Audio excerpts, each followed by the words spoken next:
All right, guys, welcome to another Monday Night Live session of the Watercraft Journal. This is the Watercraft Journal IRL in real life. I am the editor-in-chief. I'm also your host. My name is Kevin Shaw. Thank you very much for tuning in. We have a very exciting, possibly long, long podcast tonight. We have something very special going on, and we're very excited to welcome tonight's guest all the way from the future, and that is Mr. Joshua Dowling. Let's bring him on and actually put his microphone on. There he is. Hey, Kevin. How you doing? Thanks for having me. Joshua, thank you for tuning in tonight. I didn't do my preamble. I just was excited and I brought you in. Real quickly, as people come in, we're going to tell you what we got cooking up tonight.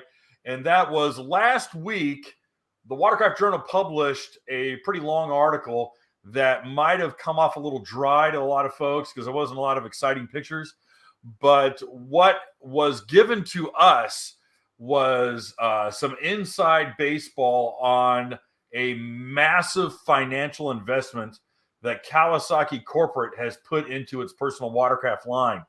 We have been, people like Joshua and I who have made this our careers and made this our lives, we kind of feel that, it's like Kawasaki could use a little shot of adrenaline, and we were really hoping to see a little bit of, some fresh blood pumping through the veins.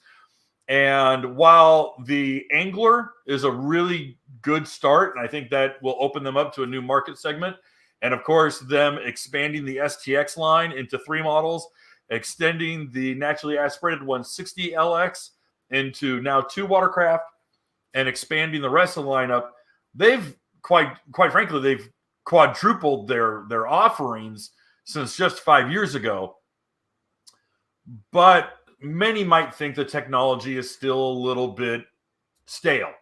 And that's not necessarily fair because there are some innovations on the current machines. And Joshua has done reviews on them. I've done reviews on them. There's lots of firsts, the adjustable seats, the reverse-facing camera, the gull-wing door storage. What else? What am I missing? Well, the one-handed reverse trigger. And it's actually surprising how convenient that is when you're coming up to a dock. I was testing it the other week, and I thought, I kind of like the Sea-Doo Yamaha setup, but actually that Kawasaki reverse trigger on the right hand is actually genius.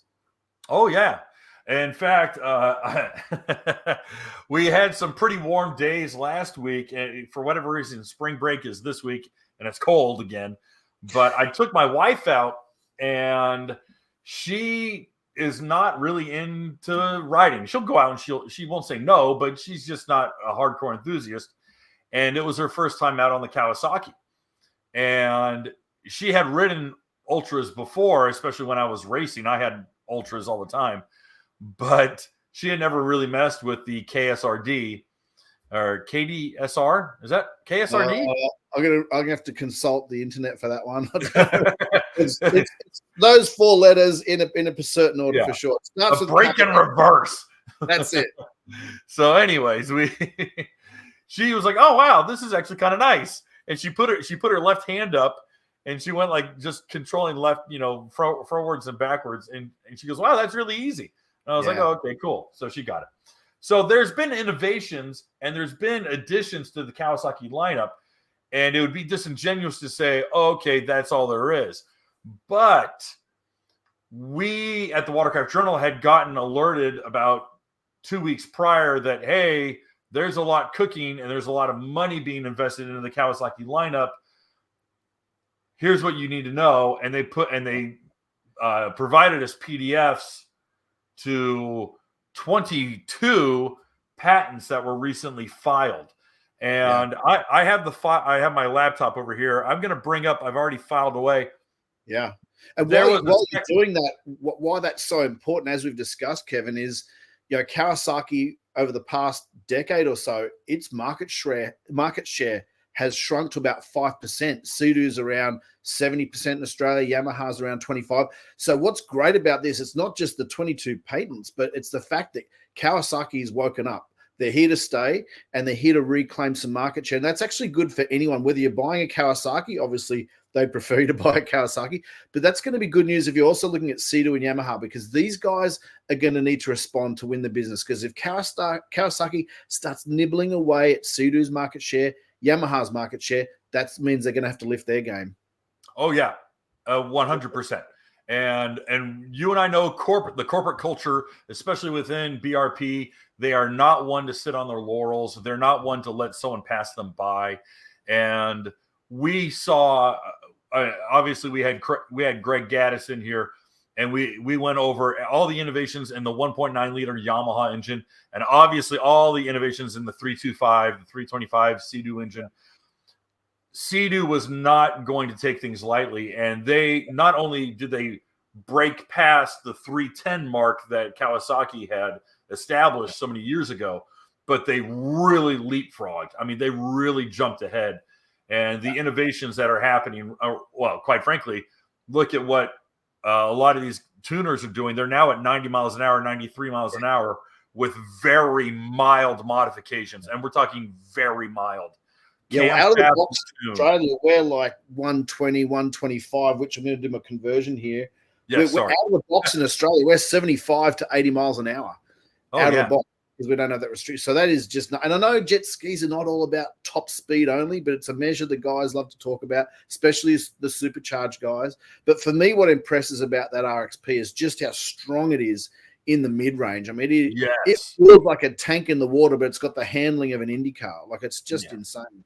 Yeah, I agree 100%. And that's what most people are going to feel, is that mid-range. You can be cruising at 30 miles an hour and then vice it, and all of a sudden you're there. Yeah. And that will surprise most people, is that mid-range jump and that responsiveness. So as I bring up the files here, and I've also queued up a lot of the patents that we can go over, the PDFs. So we're going to be going through a lot of legalese. Joshua has been doing his due diligence and going through and getting some notes ready. I'm coming into this a little cold after spending 2 weeks straight grinding through 211 pages of this. So should we give the viewers just a real quick recap of what we're going to be talking about? So one of the things that I'm really a fan of, it sounded weird at first, but we'll go into the details, the digital anchor, or a placeholder anchor. So they're going to use GPS tech and a supplementary electric motor to hold the ski in place, so you don't need a physical anchor. That same tech's going to have a circle back function if the rider falls off. That's really cool. There's also a way to let the rider know if someone you're towing has fallen off. Geolocators, where you can pair up to 3 skis to see where your buddies are. And the thing that we'll get into the weeds a bit later on, of course, is basically it's not autonomous emergency braking, but using some of that tech from motor vehicles on the water. So radar, camera, and infrared to spot other PWCs, other swimmers in the water. Better fuel consumption accuracy as an ocean rider. That's really appealing to me. And of course, the electric supercharger and the water-cooled turbo. So yeah, there's plenty to unpack there. Perfect. Thank you. And with those last two things, I know a lot of you guys are here for the turbo and here for the supercharger. We're keeping those for last. So you're going to have to chew through. You're going to have to sit and listen to us talk about all this digital stuff that you don't want to hear about. We're going to do that first, and we're going to keep all the good horsepower stuff for last. So we got you hooked, and we got a big piece of bait here at the end of the hook. I wanted to do a little bit of a preface, and that was there were 8 patents in that big package of 22 patents that were primarily just establishing what they had already patented, what had already come out. And I'm going to read through those just real quickly. That was number one and number 2 were the overall aesthetic designs of the Ultra and the STX. They had to patent those designs so that people wouldn't rip those off, because again, we live in a world where China can simply just repop whatever you make and put their name on it, and suddenly it's a whole new unit. So they had to patent those things. In addition to that, they had patented the adjustable seat, the 3-way adjustable seat. They had patented the gull wing doors for the fairing storage, the horseshoe storage. Was it 10.1 gallons? Yeah, it's awesome. Actually, using it took me a while to get used to because you got to duck under the handlebars. I kind of missed the center console, but it's actually pretty good. And I love how strong that feels. It feels sturdy. It doesn't feel like a Fisher-Price toy when you close the latch. Right. Yeah, I jokingly had put the microphone up to it and I just go click. And I'm like, there's good. cars. There are production cars that don't close that nicely. You know what? There'd be an engineer who's probably spent 3 years just on that closure. So hopefully he or she's watching and they can take a bow. They deserve a steak dinner for that one because that's one of my favorites. All right, the multi-mount handlebars. So the little, really cool. For your GoPro cameras and stuff like that. It's just a couple of little posts that they put on in front of the handlebars, which you can attach like a GoPro mount. I actually also used it the other day to lasso a docking tie onto, so that was handy for that too.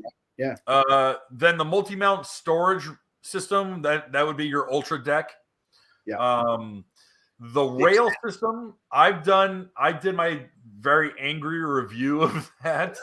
I was quite frankly very disappointed with the exposed hardware. I was very disappointed with the lack of usability, especially on the water.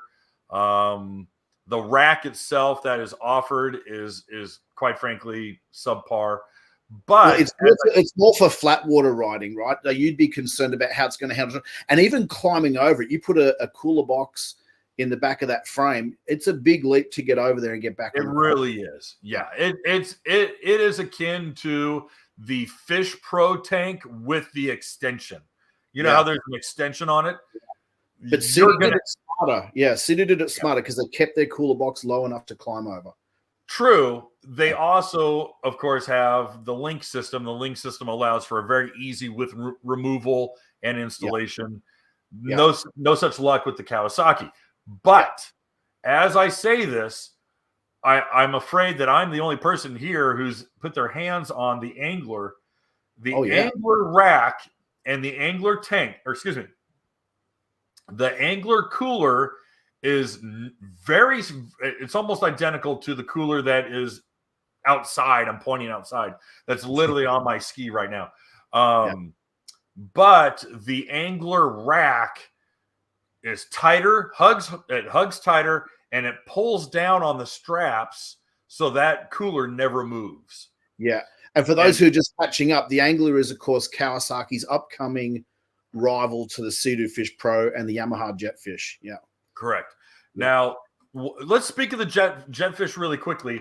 That you guys, Australia, actually got a dedicated unit. We did, yeah, and it's going well. Is it really? It's going well. So the first 2023 batch is done. I think there's 1 or 2 left in stock. They're very, very close to launching the 24. We haven't seen it yet. So we're hoping they've made a couple of little changes along the way. We don't know for certain, but if we were to guess, the 24 version of the Yamaha FX Jetfish will hopefully have the touchscreen Garmin navigation unit that's on the Trophy and the Explorer Pro Sea-Doos, whereas the first edition of the Yamaha Jetfish in Australia, which is sold as a complete unit in Australia, you can buy it separately in the US and other markets. But it had the old school button press Garmin, which was the standard Garmin unit on the Fish Pro Scout and the Fish Pro Sport. So we're hoping that's an improvement. And of course, the big change for the 24 Jetfish will be the 1.9 under that seat, which will be really cool. Right. To that effect, United States does not have a dedicated Jetfish model. You can buy the bits, right? Yeah, you can buy the bits separately. What Yamaha Australia wanted to do, because jet ski fishing is so big down here, they wanted to have a turnkey solution. So a customer can walk in, here it is ready to go. And I don't know quite how it works, but I've done the sums. And if you add up all the parts bought separately, it's definitely cheaper to buy it as a kit, Jetfish kit package in Australia. That's, I guess, what they were trying to do to try and compete with Sea-Doo there. So pricing wise, in Australia, it's priced between the Fish Pro Sport and the Fish Pro Trophy, which to me is bang on because that's kind of where it fits in terms of features and equipment. And plus you get more power in the Yamaha, you get more storage in the Yamaha. Yeah. So yeah, they're having a red hot go. And I just hope We know Yamaha is very secretive about its future plans, but I just hope this is the start of something big, and that they also have a red hot go at this fishing segment. Well, I'll tell you what, if it like you said is priced right in between there, they're locked and loaded. They're good to go. I will say, I believe when it was actually one of the I said this to Sam Nemi of Broward Motorsports when I was at the dealer show. He goes, well, what do you think about the Angler? Because I was standing by the Angler doing some video. And I said, well, I'll tell you what, if this thing comes out like it is, it's going to force Yamaha's hand to make the Jetfish an actual model. Yeah, a more permanent fixture. Yeah, exactly. Yeah, I would say so. Speaking of, we haven't even gotten into the patents yet, but we do have a good finish the recap of the patents that we already know about. I think the other one was the rear view camera. Well, rear view camera had more to it, and so I have that in the upcoming stuff. Okay, save that. But the last one was the 4S speaker patent, and then the LED the LED marker lights in the front. Yeah, now I really love those marker lights, by the way. So they do work as a visibility. Yeah, really good. And you can see the ski from a distance. You know which way it's pointing. It's especially good if you're in a convoy type situation over a long distance. So, yeah, some people might dismiss it as a gimmick. To be clear, they are not intended to be used at night. They are not a navigation light. Kawasaki is really clear in its communications about that here. In fact, most places in Australia, you can't ride a jet ski at night. There are a couple of jurisdictions, but you need to fit proper boating lights to the vessel. But I really love the idea of what they call it daytime running lights on cars. I kind of hope that it is a thing that takes off. You know, Sea-Doo and Yamaha could have their own light signatures. Kawasaki's got it. It's kind of like a honeycomb or half a honeycomb type look. So anyway, it's a bit of fun. Yeah. You know, Yamaha could have a big rainbow. That'd be great. Who knows? We do have a super chat. Hey. Oh, sorry. Go ahead. No, you go ahead. I was going to say. Okay. I was going to say we have a super chat for fishing, and Stuart wanted to get your 2 cents on this. He writes, I can see the new 160 LXS Angler having an IDF-like function and or closed-loop cooling to compete with Fish Pro. What are your thoughts on that? Well, that's a complete redesign, right? I mean, it is. Yeah, I mean, look, it's a no. I've had a bit of a journey with IDF, and for those who aren't familiar, IDF is Sea-Doo's industry-leading patented debris removal system. So you press a button on the dash, it actually walks you through the functions really easy. It takes about 30 seconds start to finish. You press one button, you follow the prompts, and it blasts out or flushes out whatever debris was in your pump. Now, they did have some problems at the start. They had some hardware issues. They've actually had 2 running changes since then. And so I've gone from being a bit of a hater to thinking, actually, this is a competitive advantage now. I really like it. I've used it several times on demo skis and my own ski, and it hasn't given me a worry. That said, the last time I got it serviced, a very experienced Sea-Doo mechanic did say to me, hey, you know what? Yeah, we've had a couple of redos on this, but maybe leave that button alone. And sure enough, the next week, I did a really long-distance 7-day ocean ride, and one guy's IDF system conked out on him. I had to tow him 78 kilometers. What's that in miles? 50 miles, give or take. Oh, gosh. Yeah, my fuel bill was pretty big for that day. So, yeah, down on IDF altogether, but there is definitely some caution required. And I really only would use it in an emergency now. I haven't touched it since my last service and since that technician said, hey, maybe leave that button alone for a little while. But I hope Sea-Doo gets it right because it's great technology. The idea is fantastic. Okay. So what iteration of IBR are we on? 4? We're on the 4th. IDF or IBR? IBR. IBR. So the brakes. Yeah. We're on like the 4th version of that. Yeah, correct. And I mean, I hate to say it, but like the first 5 years of a major technology like that, yeah, there's some teething. Yeah. And I think IDF is a good start, but we're a long way from its final version. I hope so, because if they can get that bulletproof, it is genius technology. It really is. I agree. Yeah. Now, this is I got another inside baseball thing, but ages ago, I want to say it was 2011. I had an engineer from BRP. He didn't talk about IDF. but he talked to me about a 2-speed transmission with a reverse. Uh-huh. And I was like, okay, you've got my attention. And he says, this has been something long-term that we have been planning on, is a high and low transmission with a reverse. Wow. And I am no longer in contact with that individual, but there was a little bit that was hinted to me that IDF is the fetal version of that transmission. Right. So you think there's something more coming? I again? do. Yeah. Wow. Yeah. Okay. I think we're years away from it. Yeah. Yeah. But I was told they have been working on a high and low transmission for a long time. Okay. So, wow. All right. Well, that is certainly not what Stuart was asking about, but we're gonna move on to our patent bonanza here. I've got so much going on. Let's start with the battery propulsion system. Yeah. You want to talk about that? Yeah, I love it because it's easy to dismiss, but I think there's some real hidden gems here. And I think once people experience it, and we should probably clarify, as you reported in Watercraft Journal, Kevin, this stuff's a couple of years away at least, maybe longer, right? So we're talking future stuff. But I think if this gets to market, if this goes into production, and once this gets on the water, I think this is my favorite feature out of the whole patents.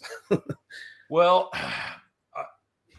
my conclusion and what had been kind of winked at me was we kind of shot you in the face with a shotgun here. We gave you a whole lot, and some stuff is going to be low-hanging fruit compared to others. Some stuff is further out than others. Yeah. Like, for example, the rear-facing camera already exists. Yeah. And there's already capabilities inside of the rear-facing camera. Equally, the TFT dashboard already has a GPS speedometer and already has a GPS compass, already has certain geolocators that exist. So what we have are kind of these nascent embryonic versions of what will eventually blossom into something potentially far bigger. I'm using some flowery language, but really what we're looking at are just seedlings. We're looking at stuff that they future-proofed that tech. So the rear view camera has some stuff that they haven't actually unlocked yet. The digital display has some stuff in it that Kawasaki hasn't unlocked yet.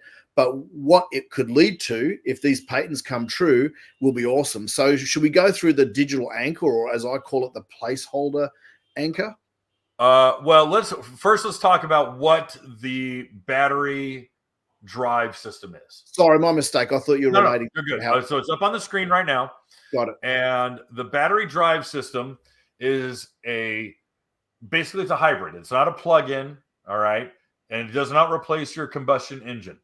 Yeah. This is supplemented to constantly charged by the engine.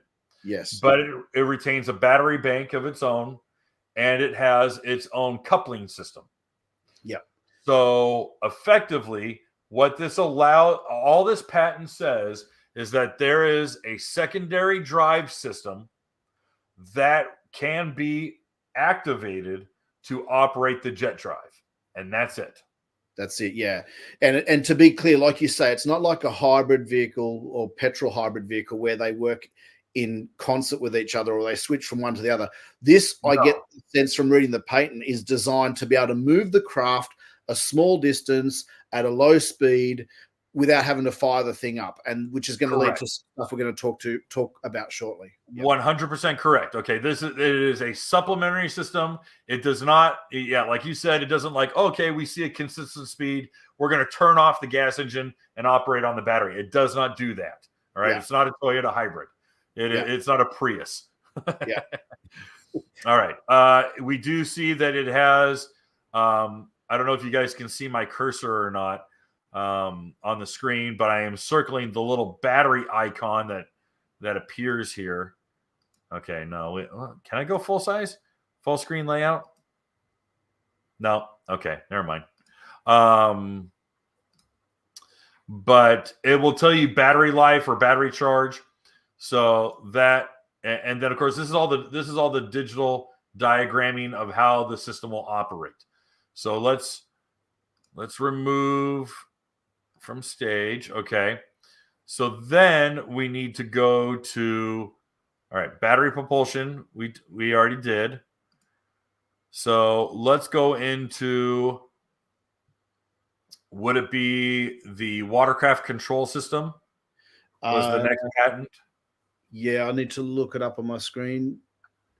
I think that's it, actually. Yeah, this is the Watercraft Control.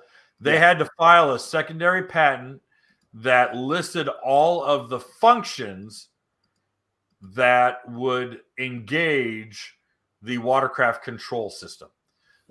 Again, you have to be very meticulous in the legalese, and you can't just lump everything into one. So you have to have here's a battery drive system. Here's an electric, it's an electric drive that is battery powered, and then here's a patent for a secondary control system. Yeah, hope that makes sense. The one thing that I thought was unique is the Watercraft Control system has to operate steering cable.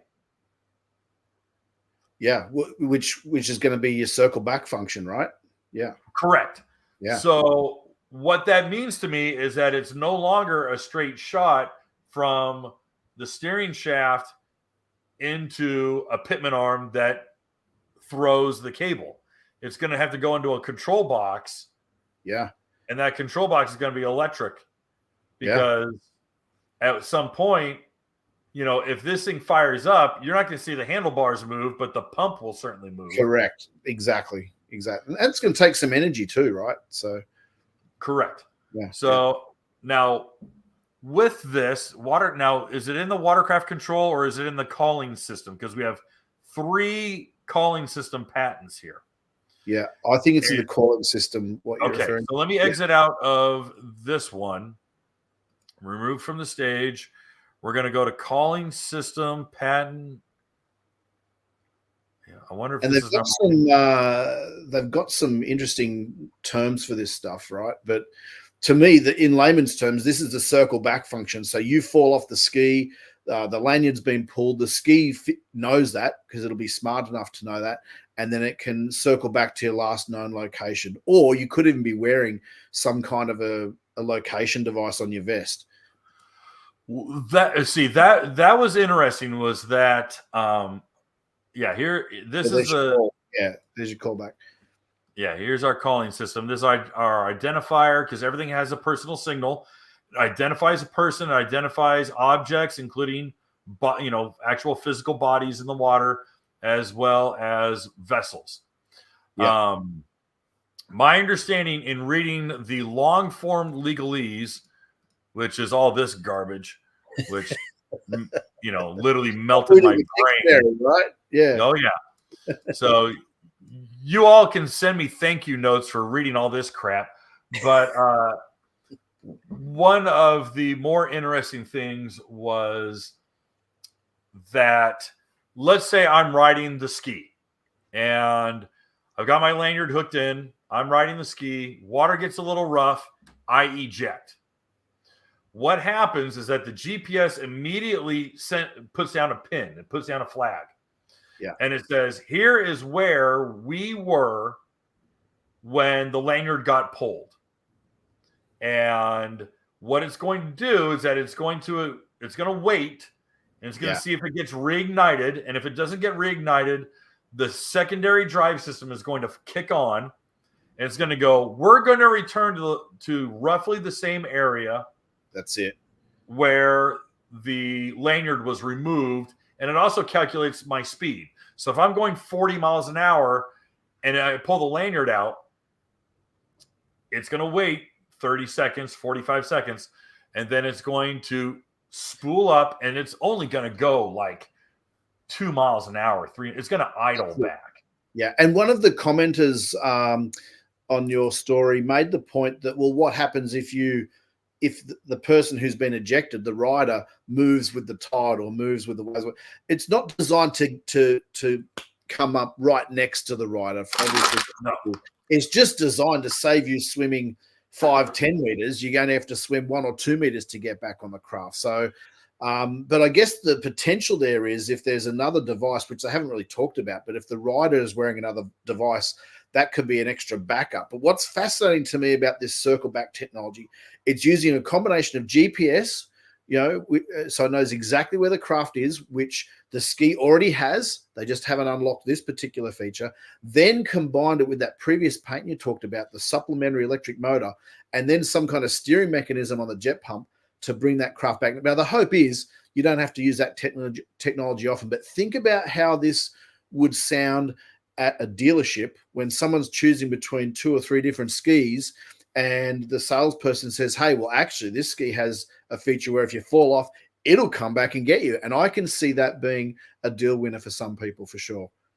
Hey, Sean, this isn't a super chat. It's a comment, but this is I think the money one. Just include the GPS waypoint module or transponder on the lanyard itself. Great idea. That's perfect because you're not selling a big heavy transponder. Yeah. That locator, that geolocator doesn't have to go to the satellite. It has to just ping off of the ski. Yeah. The only downside to that is on my first big off, I came off at 60 miles an hour on my first ride. I was riding a supercharged Yamaha at about the 1 hour mark. I'm thinking, this is 10 years ago, by the way. I'm thinking, how good's this? Like, I'm driving the Ferrari of JetSkis, and how good's this? Literally a minute later, I hit some wake off a speedboat. I wasn't expecting it. I high-sided.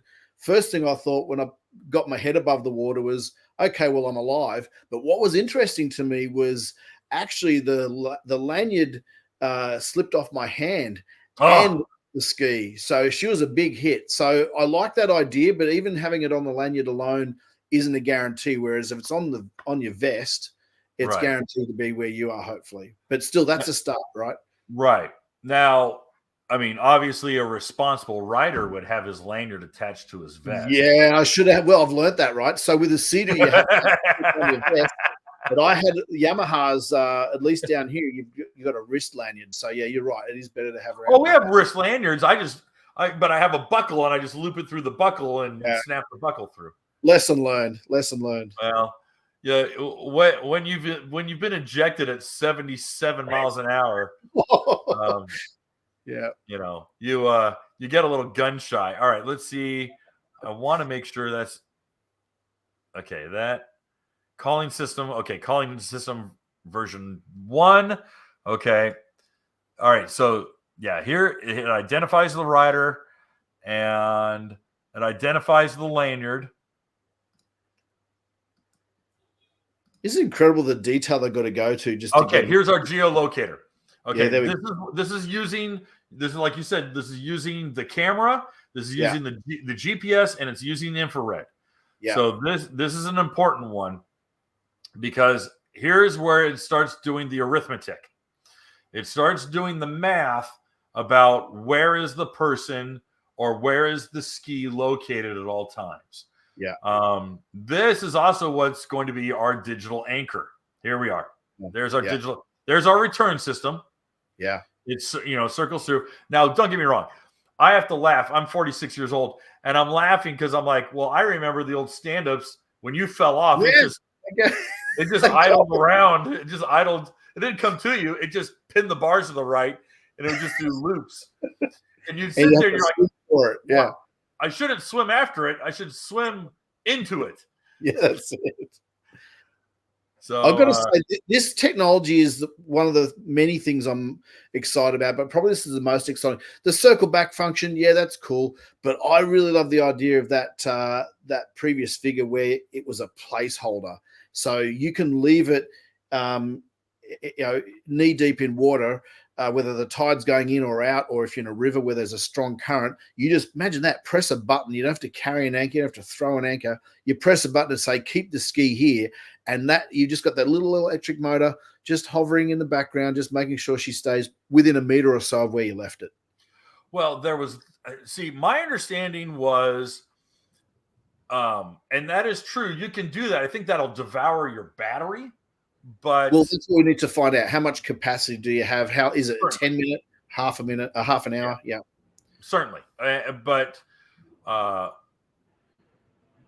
the person who let me wise to this had made a point that if you had pulled up on a sandbar and you didn't pull up far enough and it started to float away, it would recognize that the lanyard or the person, so the transponder, would go, oh, hey, we floated away, and it would spool up and it would start to make its way back to you. And then the number 2 one was exactly as you've been saying. I know you've been champing at the bit to talk about it. Was for fishing. Yeah, and the fisherman who doesn't want to weigh an anchor can simply engage that button. Yeah, and now that watercraft, that jet ski will stay there. That's it. And it doesn't have to be running all the time. It just needs to go whoop and just spool up for a second and then turn off. And then spool up a minute later and turn off. Yeah, exactly. And that way you're not churning the water, you're not disturbing the water, but you're not making as much noise, not scaring the fish away. Yeah. Right. Now, there was a question about a trolling mode, and I had talked with Kawasaki about trolling mode, and they said, well, we already have no wake mode, and you just can bump the no wake mode down to 1 mile an hour. Correct. I've always wondered why some of the manufacturers have given it a special name. I guess it's just an extra bullet point in the brochure, right? So, but really, it's cruise control to the lowest possible speed. But whatever way you call it, you can make that work. Yeah, the no wake mode that they have, you just simply hold down the center button on the cruise and you toggle it down, and it'll go down to 2 miles an hour. It'll go down to 1 mile an hour. Yeah, what I noticed on the Cowie and in fact the Sea-Doo, once you say I want to activate cruise control, it kind of enables that function for 5 or 10 seconds. I need to read the owner's manual to find out the exact time. But once you set the speed, it then goes to sleep. So you can't just adjust up or down with the arrows. You have to press the cruise control button again to wake it up so you can move it up and down. Whereas with the Yamaha, it's once you're in cruise mode, all you got to do is toggle up, toggle down. You don't have to wake the cruise control up again. So it's a bit pedantic talking about those differences, but it's something I noticed just the other week. Okay, fair enough. I want to remove these from the queue just so that I don't talk about them again. I think this is the geolocator. All right, this is we can pair 3 skis. Well, connect 3 skis because pairing, I guess, is pairing 2. But anyway, you can connect 3 skis wirelessly. Oh no! That is no. I screwed up. That is your peripheral warning. Oh, sorry. This is the one. Okay, this is the radar, camera, infrared setup, right? No. This is the one that. Let me go through the slides to make sure. Sure. Okay. Here we go. These are your different figures. This is the one that is identifying vessels that are coming at you. This is the one that's identifying shallow. Yes. Obstacles, things like that. Yeah. And because these are we're getting screenshots of the digital dash. Got it. But just while we get into this, there's 2 systems. There's one where you can connect 3 Kawasaki's of the same type wirelessly, so you know who each other are. And then there's the one that can actually identify other people in the water or other jet skis without being connected. So which one of those 2 are we looking at here? I think this is the one. You see the surfer or the paddleboarder? This is the wireless one. This is picking up random people. Peripheral warning. This is this is called peripheral warning. Okay, so I literally reread this patent last night. This is fascinating, and it sounds like a bunch of techno garble that's not going to work. But you know what? If they're looking at this, if they can make this work, this is also fascinating. So as we know, motor vehicles use a combination of radar and camera to detect vehicles in front and then activate the autonomous emergency braking if the driver isn't paying attention. So there's no suggestion here that the Kawasaki system is going to apply the brakes. It's only going to show you a warning. But they're using a lot of the same technology. They're using radar and camera. So they've got a redundancy if one of the two doesn't work. And of course, with the camera, you could get a lot of spray on it. So you need the radar. There's also an infrared sensor. So you got essentially three different technologies scanning the water ahead, looking for other PWCs and paddle boarders or swimmers in the water. Now, unfortunately, I don't know what it's like in the US, but in Australia, there are some people who don't pay enough attention to other waterway users, and I think this is another great idea. I just hope they do abide by the warnings. But if this can, if Kawasaki is successful testing this, I think this is fascinating stuff. And if that improves water safety for the rider and people around you, that's only got to be a good thing, right? I agree. I think also because of the litigious nature of Americans, where we don't actually claim any personal responsibility for our actions, but rather want to take it to court and get money out of people that had nothing to do with our own stupidity. Let's talk about screwed up cultures. The reality is that this allows a lot of legal safeguards. Right. Again, I made the point that 54% of all new vehicle sales are going to first-time buyers. And you have people who are not adept at riding in an off-road environment. And so if it is allowed, or if that dashboard is actively providing warnings, is actively providing cautions, is actively helping someone. Now, mind you, I would think I would go crazy if this thing was screaming at me nonstop, just going this and this and this and this. I'm like, dude, I know, I'm good. Don't worry about me. Yeah, and look, I'm sure there's going to be an off button like there is in I would hope. Yeah. I would hope I could. I hope I could retard the nanny mode, and so it's not, or just sensitivity. Yeah, exactly. Certainly. Yeah. But in addition to this, in regards to active potential threats or active engagements, it's also putting up inert obstacles.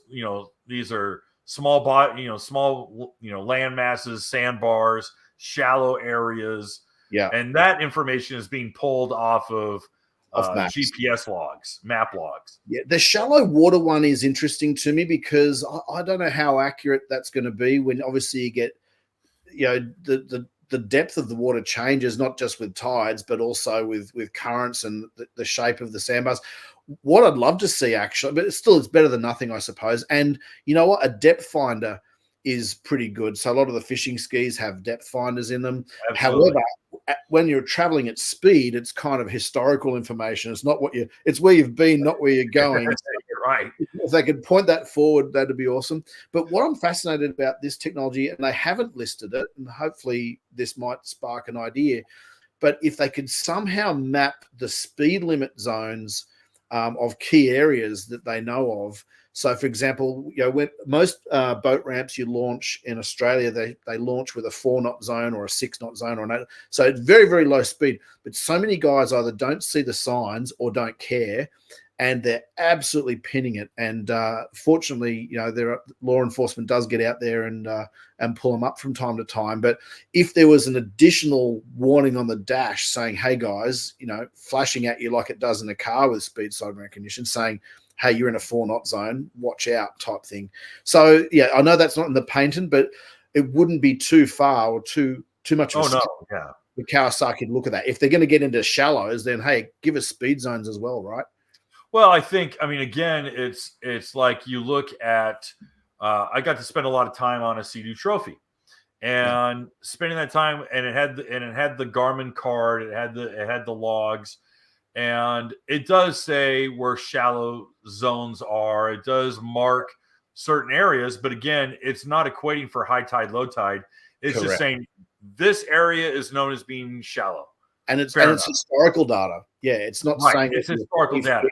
10 so, feet. Hey, I might be in high tide. I could probably ride over this sandbar with no problem, but just let the record show it gets pretty thin right there. Okay, fair enough. Yeah. And I do like the idea of if there is, if there are maps that do include no wake zones and slow speed zones, then by all means, that is a useful resource as well. I just don't know if the collective, the collective mapping has indicated that. Because I mean, it's like you look like Google Maps, Apple Maps, anything like that. They'll have those speeds, but that's just because they've driven their Google cars up and down with the eye on it, taking information. And we should point out too, a lot of these patents, I'm kind of preempting what some of the comments might be, but a lot of this stuff I could see people saying, well, hey guys, aren't you supposed to use your eyes? So in terms of looking out for fellow swimmers, fellow riders, shallow water, and that's true. And so some people might dismiss that as a gimmick. But again, if more than half of people buying a PWC, a personal watercraft, have never owned one before, then anything that makes them feel more comfortable has to be a step in the right direction. I agree. And to that effect of using your eyes and keeping your eyes on, on a swivel, and people who don't, the Kawasaki LXS and LX do come with a digital eye. This, at first, when I first saw this, I thought this was one hell of a gimmick, and I was really surprised that I'm like, really? We're going here?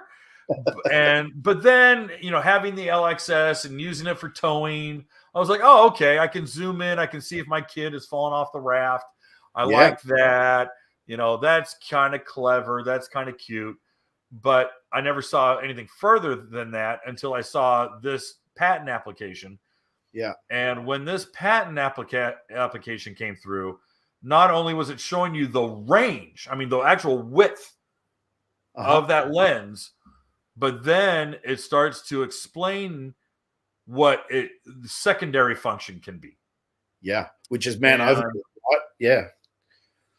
So just to clarify a couple of things on this. So in Australia, most jurisdictions, even though there's a rear view camera, you are still required to have a rear-facing observer who's an adult. So just to clarify that for anyone who's wondering. But I also was skeptical about the camera until I rode a Kawasaki with one.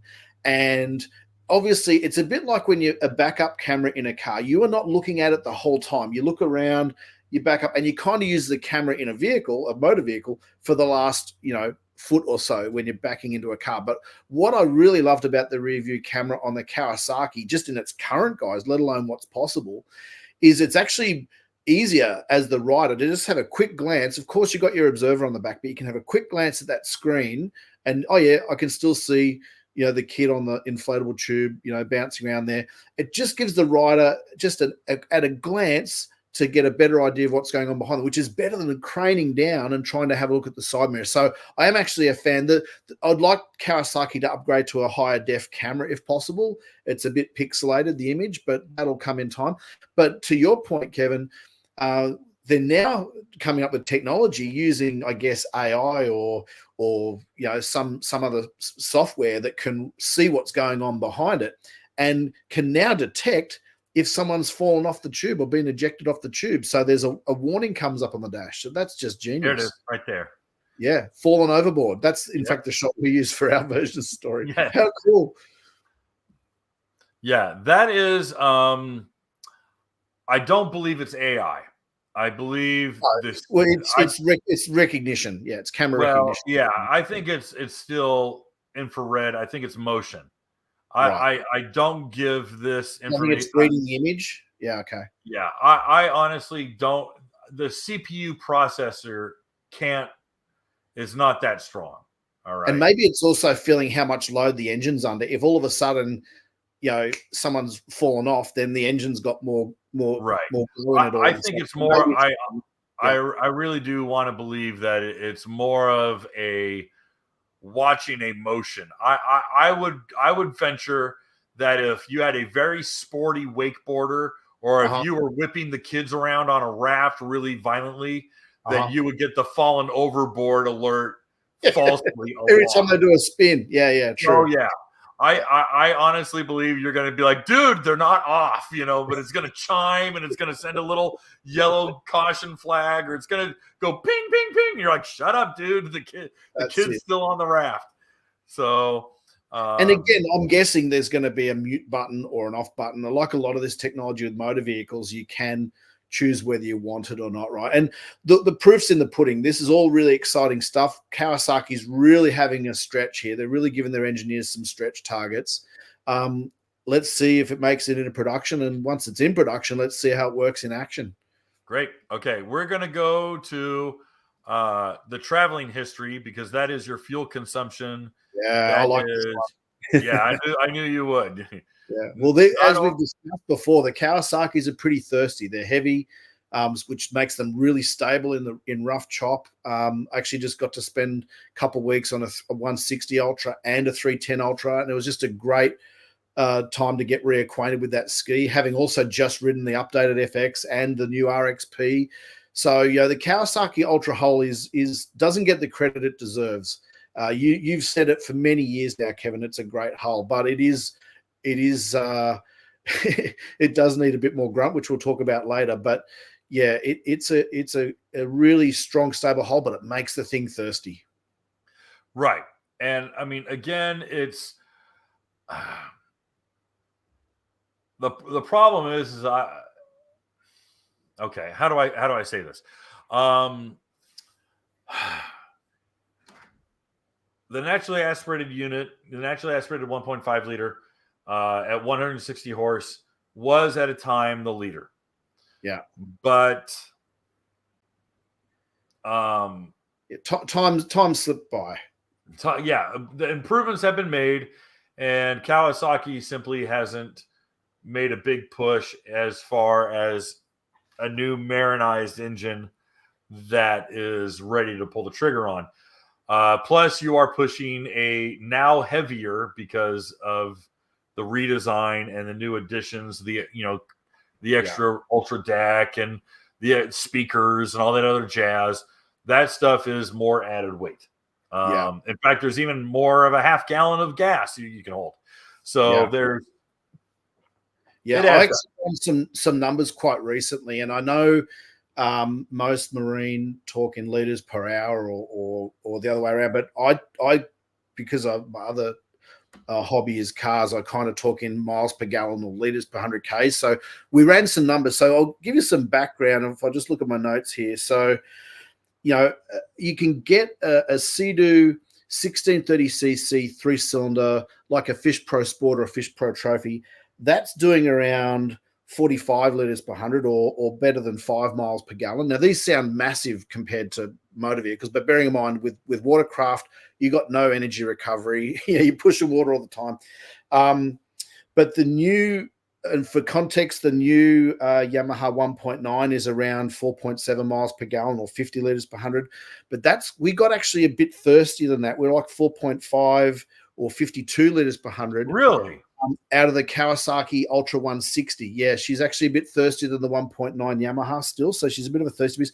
But on the 310s, we got 65 liters per 100 or 3.6 miles per gallon.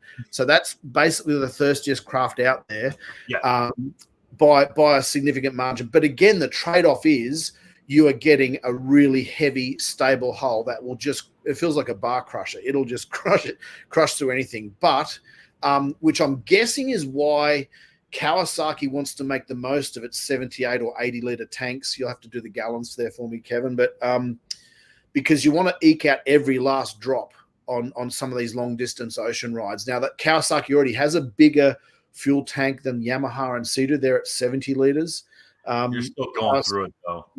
Yeah. So, but the long and the short of it is what they're saying is they are looking at the real time fuel consumption, like literally second by second, how much fuel you're using to move the ski at a given speed. So that helps the ski understand what sort of tough conditions you're going through, or if you're pinning it and it's on the flat water. It's also breadcrumbing your route on GPS. Correct. So it's giving you, I just think it's fascinating. This is getting to car levels of real-time fuel consumption. So once they've got that data, and I guess it refreshes every minute or 5 minutes or whatever they do, providing your last half of the journey is in similar conditions and at a similar speed to the first half of the journey, Kawasaki with this patent is hoping to give you really accurate distance to empty data. And I've got to say, Yamaha and Sea-Doo, certainly since Yamaha made its fix, Yamaha's had pretty good fuel distance to empty for a long time now. So they've Yamaha and Sea-Doo kind of have this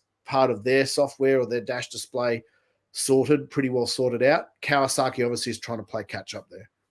Right. Well, the interesting thing in looking at like the sample dashes here, is not only are they giving you numerical values, they're also giving tracking, like route tracking, mapping. They're also giving you like an actual bar graph. So you can see, this is my fuel consumption at one speed. This is my fuel consumption at another speed. Yeah. And that has been, I think that's information a lot of people just will devour. They're going to go crazy for it. Some people don't care, and that's fine. Yeah. But other guys are like, dude. Yeah. You know, this is race car style level of, analytics. And and in fact, the Balassi we tested last year had a little bit of this stuff. Really? Okay.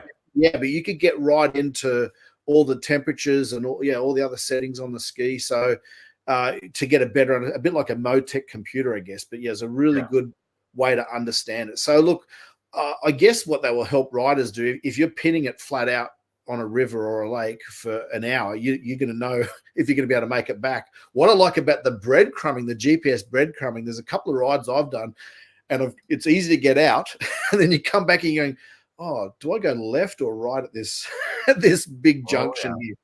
Because you got trees on that side, and an island in the middle, and you do a few of those enough times, it's pretty easy to get lost. Oh, I agree. All right. Well, we've been talking about fuel consumption, and especially with the supercharged ski. Why don't we go into our two PowerMaster? This is what the folks have been waiting for. I know. I made them hang on long enough. Okay, so here's the first of the two, and I believe this is one of the easiest applications that can be implemented very quickly. Yeah, and that is the patent for the water jacketed supercharger, the water jacketed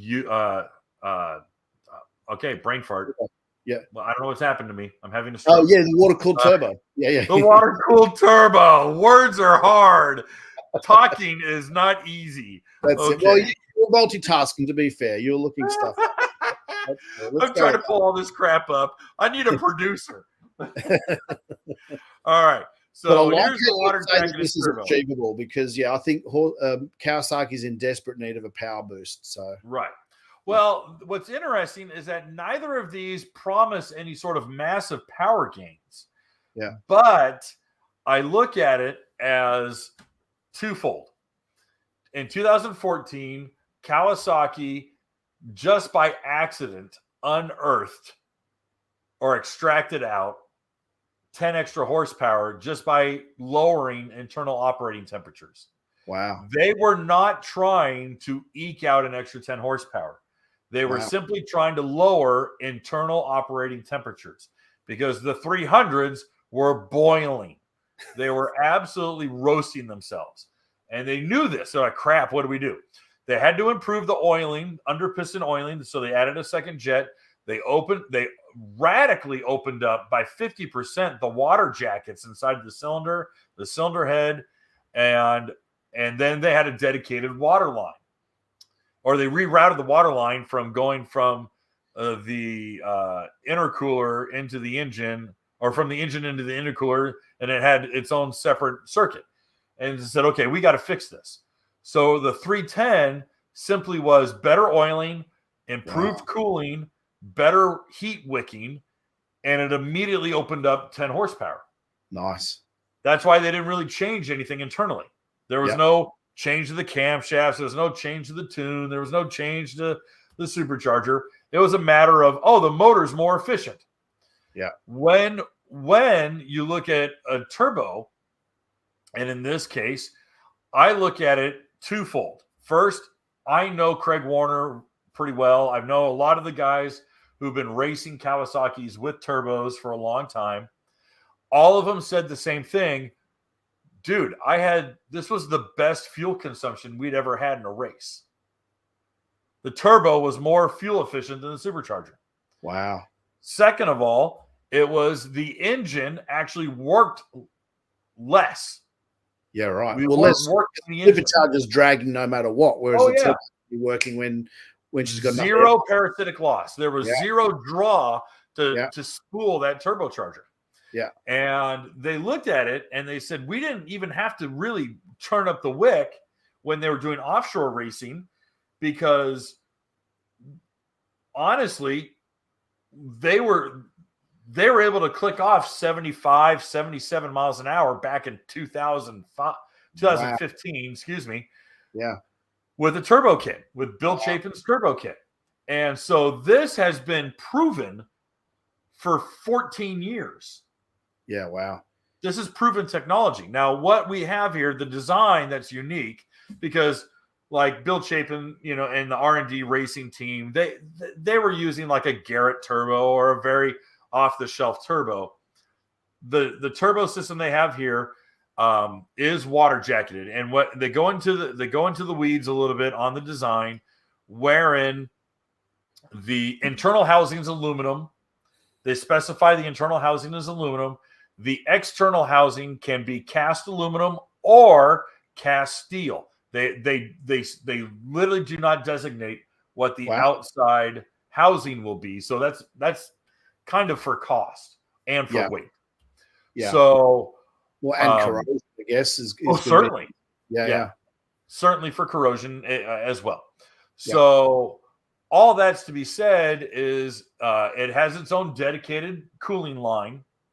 So that's another thing, and that actually goes to the water filter patent that we haven't gone over, but that is increased ambient water flow, increased coolant, individualized coolant, or dedicated coolant lines, and what that effectively does. Real Splash, I'm going to actually ban you.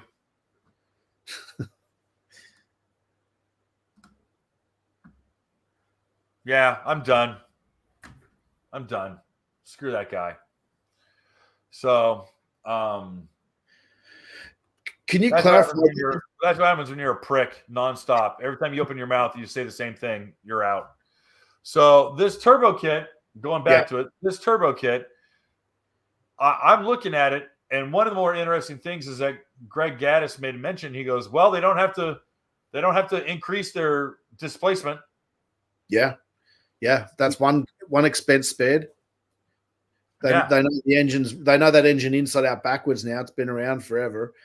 I hope this happens. I really do hope this happens, and maybe it might not necessarily be for the 310. It could even be for a step up for the 160. Who knows? Especially if it's a low pressure turbo. Well, there's a couple things that I believe are low. There's a couple things that I think are very likely to happen in the coming years. When the H2 and H2R engines came out, the 1 liter, it's a 998 cc, 1 liter, 4-stroke. I mean, the Superbike makes 300 horsepower. The supercharged non-Superbike is 228 horse or something like that. Yeah, that's insane. I was like, okay, they're making 300 horse out of a 1 liter. But then I asked around and I said, hey, what's the weight difference between these two engines? Between a fully dressed 1.5 liter supercharged and a fully dressed 1 liter supercharged. And the math came back to about 58 pounds. Yeah, wow.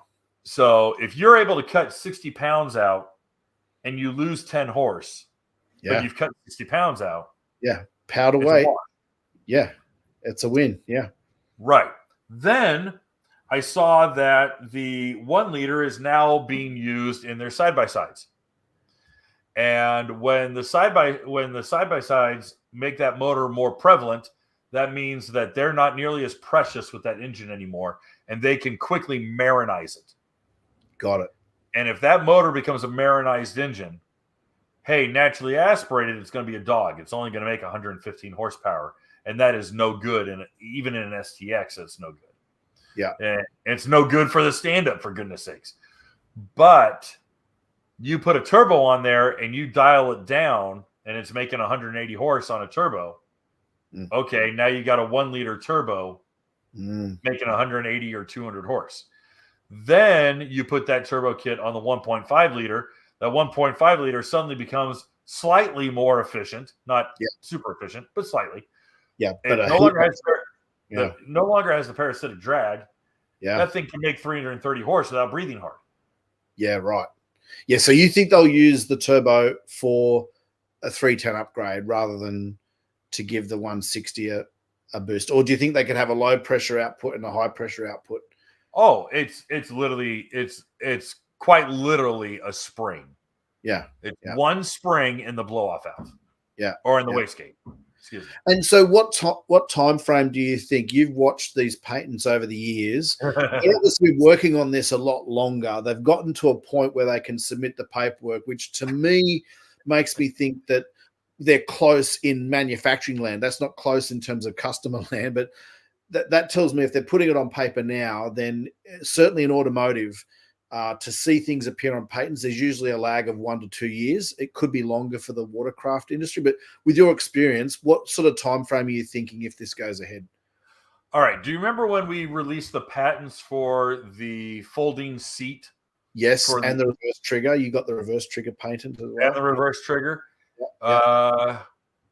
We published the reverse trigger patent in June of 2020. Yeah. Well, when did the Ultra with the brake come out? Yeah, the next year. Yeah. Yeah, it was fall of next year. Yeah, it was around the corner. So that's promising. Just talking about the reverse trigger for a moment.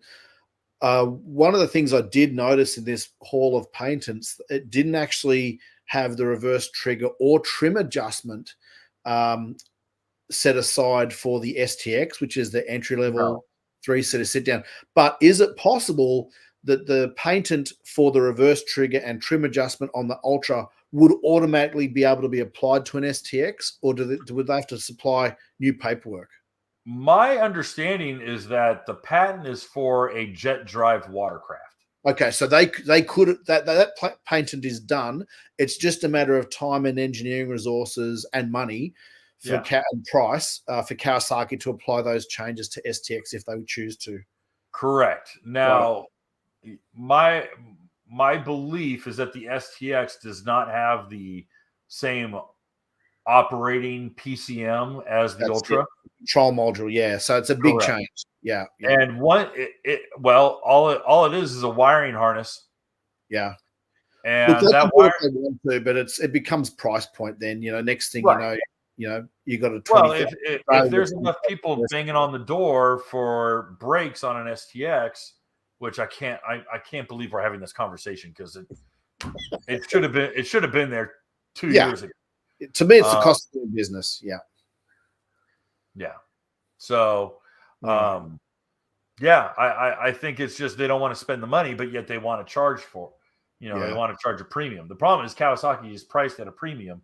Yeah. And they're doing what they're doing what Honda did a decade or 12 years ago. And that was the brand name alone is what is worth the cost of admission. And I'm like, I'm sorry, that doesn't fly anymore.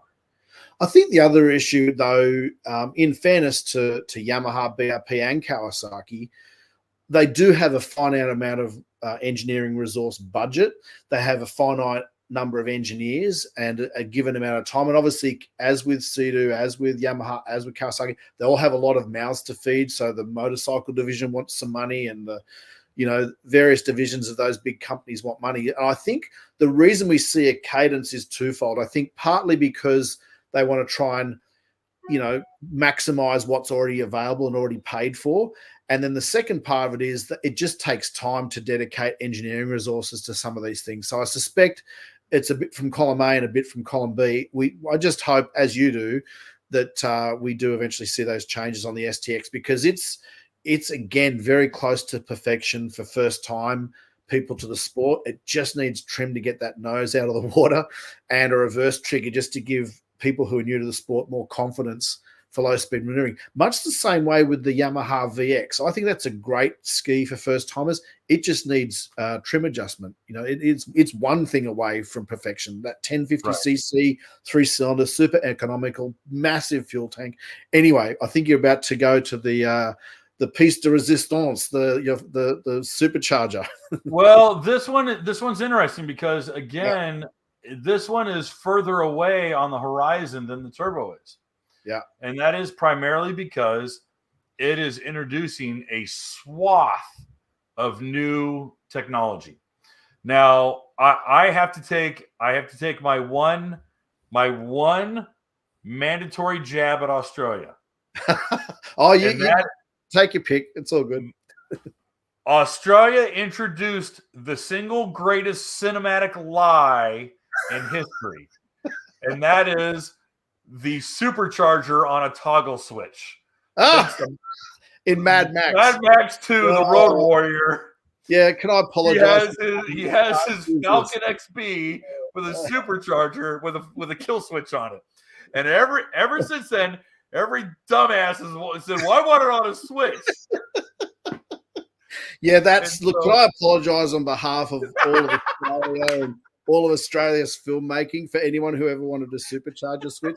Hey, at least we didn't do the 16 ratio manual gearbox that they did in Fast and Furious. I don't know how many you can do. Hey, listen. In 1969, Steve McQueen got in a car chase with a 68 Charger that managed to lose 6 hubcaps, and it's all on camera. Sounds like a new podcast. Great car chase movie. Yeah, just automotive errors, sins of car, cinema sins of automotive cinema sins. Yeah, so what you're saying is this new Kawasaki design won't have a supercharger switch. That's what I'm hearing. It will not have it won't have a manual switch. Yeah, that's it. But what it will do is it will operate mechanically, a gear-driven, on a pulley, root style supercharger. Yeah, but it will have an interference, and I say interference as a legal term. It will have an interference that will disengage the mechanical drive and allow the engine to operate without parasitic loss. Yeah. But this electric motor will drive the supercharger pulley automatically. Yeah. And I do not know the engagement software. I don't know the triggers that will have it disengaged. But the implications of this. Yes. And I talked to a friend of mine at Paxton Superchargers, and he goes, "Oh, damn, we've been messing with that kind of stuff for years." Yeah. So anyways, I'm not saying it's not possible. I'm just saying that the guys at Paxton were like, "Yeah." And they do have electric superchargers in motor vehicles. But yeah, they exist, but they're full time. Possible, correct? They're full time electric. One with an interface that can detach. That this is definitely new territory, right? And in conversations with other people, I included Billy Duplessis, who's in the chat doing the Lord's work, answering people's questions because I'm ignoring them, and having Greg and having these conversations was anything you can do to free up the naturally aspirated engine. Anything you can do to, I shouldn't say naturally aspirated, anything to free up the combustion engine. Yes, the core engine. Yeah. Anything to free up the combustion engine is preferred. Sure. So if it's mechanically driven at some speeds and then electrically driven at other speeds, what that means is a couple things. And I thought this was rather interesting. Was, let's say, just for round numbers, the stock 1.5 liter engine peaks at 8,000 RPM. That's a round number. It's not, but it's a round number. Sure. When this engages, that does not mean the supercharger is spun at 8,000 RPM. It could be spun at 10,000 RPM if that electric motor can maintain that speed. Yeah. If that root supercharger is spinning faster than 1-to-1, you are now at a tremendous boost increase without any parasitic loss to the engine. Yeah, because friction costs fuel, right? So, Sure. Yeah, well, look, that solves two problems in one if that's successful. I mean, at the end of the day, you do need to burn a certain amount of energy to move a mass a certain distance at a certain velocity. But if Kawasaki can find a way to deliver more power and maintain or get better fuel economy, then that's a win. But yeah, just to recap those numbers, it's just phenomenal. It's 3.6 miles per gallon we're getting out of a 310 Cowie down here. That's 65 liters per 100. That's more than a V8 supercar consumes around a lap of Bathurst, Mount Panorama. Now, to be fair, we're not comparing jet skis to Priuses here, right? All jet skis use an incredible amount of fuel compared to motor vehicles because cars can coast down hills. They can coast when they're braking. There's plenty of time where the car can coast along. There's always resistance in the water, but relative to other consumption on other skis, unfortunately, Kawasaki is right up there. And I really do hope that the better fuel consumption data plus the water-cooled turbo, the electric supercharger, if this is all a step to get better economy, that's again going to make the Kawasaki a more compelling proposition in the future, and again put more competition up against Yamaha and Sea-Doo. I'm going to put on my Cowie hat. Go. And that is Kawasaki's have worse. If you were to put a Kawasaki engine in a flat-bottomed hull, I'd like to see what the comparative numbers are. Sure. Well, yeah, the hull is part of it because it's heavier and it's deeper. There's more drag. So much drag. And that drag is due to design and weight. Yeah, and that's doing business. Yeah, it's the cost of doing business because you're getting that great stability because you have more drag. I get it. Yeah, it's a trade-off. Yeah, I don't want to be one of these knee-jerk defense guys. Be like, well, you don't, and just. Oh, you're amongst them. Come on, let's have it. But in all fairness, it's a little bit of apples to oranges, because we are asking Cowie to not only step up speed. Yeah. Well, you're pushing a lot more ski through the water, not on top of the water. Okay. Yeah. And then we're asking them for more fuel efficiency. Well, it's a lot of having our cake and eating it too. Yeah. And that's a really tough one. Now, what's interesting is I'm more interested in fuel efficiency. Don't get me wrong. On the naturally aspirated models, I would like to see more fuel efficiency. Yeah. For the supercharged models, it's. Well, those guys are out to have fun. I kind of get that. Most supercharged riders are just out to have a blast. I think what drew my attention to fuel efficiency is I mostly do ocean riding, so you're counting literally every mile, every kilometer. You really want to make sure you got plenty left in reserve so you're not stranded. But I'm also blown away genuinely by the fuel efficiency of that 1630cc 3-cylinder Rotax engine in Sea-Doos. I mean, it's an incredibly efficient ski. And that's going to be. The hull is flat. Yeah, exactly. It's a flat bottom bout. Sure, and you get the bow hunt as a result too. Well, I'm not saying it's perfect.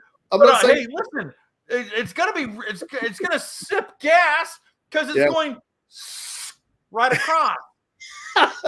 You're right. You can't argue. You can't argue. I guess that goes back to our discussion we had a long time ago, which is no one makes the perfect ski, but. You really got to choose your poison on these things. Do you want ergonomics and efficiency, and then you got to live with bow hunt? Do you want a really strong, reliable engine, but then you got to lean over the handlebars to get into the front storage area? Or do you want a really stable hull and use more fuel? I mean, they're the three choices between Sea-Doo, Yamaha, Cowie in very broad terms. Yeah. And I mean, the funny thing about it is that I don't. Oh, and this is why I loathe people who are like, tell me what ski to buy. I'm like, I'm going to punch you in the eye. Because the reality is that if you were in this giant showroom the white epoxy floors, white walls, and you had every single model from every single manufacturer lined up. Yeah. You couldn't sit there and go, those two are identical competitors. Sea-Doo and Yamaha have identical race boats. Yeah. Oh, the GP and the RXPX. I go, oh, really? Really? Yeah. Oh, the FX and the RXTX. Okay. You think so? Put those skis in different water conditions. Put those skis in different race conditions. Absolutely. Oh, they're never. It's not like a Honda Accord and a Toyota Camry. Yeah. They're not cookie cutter cars. So it's one of the reasons when we do our 0 to 100 tests and our fuel consumption tests, we say this is what we got on the day. You know, we do an average of 4 runs, 2 in each direction. That's to account for wind, current, any other kind of conditions. There's different rider weight, how much fuel you got in the ski. You know, but so we always say, you know, your results may vary. You could get everything. But here's a quick recap because I thought this might come up. So the Ultra 160 Kawasaki, we kind of topped that out at between 83 to 85 kilometers an hour, which is 51 to 53 miles per hour. We topped out the Sea-Doo Fish Pro at 88 kilometers an hour or 55 miles per hour. And again, jet skis aren't about top speed, but a lot of people are curious. But the Yamaha 1.9, so the 1.8, we got 99 kilometers an hour or just like 61 miles per hour. The 1.9, though, we've clipped 101. That's 62 to 63 miles an hour. The RXPX 325, as we said before, that's like out of the box, more, 120 to 125 or 75 to 80 miles an hour. Here's the interesting one, though. The Yamaha FX SVHO, that's 109 kilometers an hour for us out of an average of 4 runs, 68 miles an hour. But the Kawasaki Ultra 310, we pinned that thing. I even took it out of the water into some flat water to try and get the best out of it. That topped out at 106 kilometers an hour or 65 miles per hour. So both in the Ultra 160 and the Ultra 310, Cowie has a little bit of room to grow there. As I say, I don't care about top speed for whatever reason. A lot of the customers tend to want to be able to brag about that, but you're hardly ever at those top speeds. You're spending most of your time in that mid-range anyway. So look, as I say, I'm just super excited that you were able to unearth these patent filings. It does, even though Kawasaki is probably not thrilled that you found them and shared them, but at the end of the day, they're public documents. They were on government websites. Oh, yeah. They should be pleased that this information is out there because it does show anyone buying a Kawasaki today or considering one in the future, they are here to stay. They're going to be around a long time and they're investing a lot to make sure they've got some good options in the future. Well, to that effect, we have a naysayer. We have Dana here, and he writes, Cowie can't be serious with this electric autopilot stuff. They need to make an RXPX GP competitor. If you can't beat them on the water, you won't beat them in the sales department. Fast and sexy sales. You're wrong. You're wrong. And I'll tell you why you're wrong, because 54% of new vehicle sales are going to people. And what's the number one selling ski right now is the VX Cruiser HO. There you go. Yeah, non-supercharged. Yeah. Non-supercharged, mid-range 3-seater. Yeah. And across the 3 brands, Yamaha, Sea-Doo, Kawasaki, there are about 50 models, but only 10 of those are supercharged. So that tells you the majority of the audience. And look, I get it. There's a lot of enthusiasts watch this podcast, and a lot of enthusiasts are very passionate about this industry. And I'm not anti-supercharged at all, but I am pro having more people come into the sport because the more skis all 3 brands can sell, the more the companies can invest in supercharged models, in special edition fishing models, or whatever else they can dream up. All data that we have been given from corporate, Yamaha, Sea-Doo, and Cowie, they equate that the performance enthusiast, this is the high performance guy, this is the guy who wants the fastest thing, he's got to have the fastest thing so that he can show up all of his buddies, equate for less than 15% of total vehicle sales. There you go. Yeah. We've said Yamaha was saying it's about 10%. And this is about 2 or 3 years ago, but they said it was a total of about 10% of the high performance SVHO, GP guy who was setting his hair on fire. That it was 10%. Yeah. So unfortunately, 10% is not enough to totally sway what they have to look for as far as market share and reaching a broader audience. Look, Joshua said it at the beginning of this podcast. Look at the response that Yamaha has received with the Jetfish, and how it's competitive to Sea-Doo. And look, it's enough to drive Kawasaki to do it. And all of us here might never go fishing on a jet ski ever in their lives, but it doesn't matter because there's a percentage of people who do. Yeah. You look at the top 5 selling watercraft. Number 1, VX Cruiser HO. Number 2, number 2 or 3, bouncing between, was the Trix. Yeah. Huh? Yeah, it's the Trix. Yeah. It's the same here until recently. The Trix was number 1 for Sea-Doo. I think it's now the GTR 230. But again, without those skis for the everyday person, the companies wouldn't have the money to invest in niche performance models. So it's a bit like, sure, you've got the Sea-Doo RX PX 325 as the halo vehicle for that brand, but that's not paying for their lunch. What pays the bills are all those Sea-Doo Sparks, the Trixes, the Fish Pros, all those skis. That's what pays the bills. Ages ago, when I first got hired at Hot Rod Magazine, 24 years old, 25 years old, I had an old sales guy, old boy, been around for a long, long time. He walks up to me and he says, "Son, the Corvette gets you in the dealership, but you drive home in a minivan." That's it. All right. And that's the reality. I mean, you call up Dave Bamdis over at Riva, and you see how many tire kickers come in and say they oogle and awe over the GP or over the RX PX, and then they end up getting a GTI 170 SE because their wife likes the colors. Yeah. In fact, there's a dealer, a very big Sea-Doo dealer in Sydney, because I said, because I spent a couple of days on the weekends in some dealerships here just to see what consumers are asking, so I could better service their inquiries on the website and get an understanding for what people want to know. But one guy was just really blunt about it. He just asked them what's their favorite color, and then finds a ski that color. He even sold a ski that matched the color of the customer's car. So that's true. It was an Explorer, a pair of Explorer Pros, believe it or not. And most customers do put more thought into it, but it's not a bad icebreaker. For me, when someone's looking to buy, I just say, there's small, medium, and large at Yamaha and Sea-Doo. At Kawasaki, there's medium and large. And then you just got to decide, how fast you want to go. I don't think you need supercharger, unless you're a thrill seeker and a motocross stunt rider, looking for something to do on the weekends. Right. And so then you just got to consider, what's the one that's most comfortable? Go and sit on a bunch of those and see what you like. Well, I mean, all right. So Dana backed up. He says, okay, but everything outsells Kawasaki every time. They have nothing compared to the VX, which is GP based. Kawasaki's major problem is it has a garbage dealer network, and it doesn't have.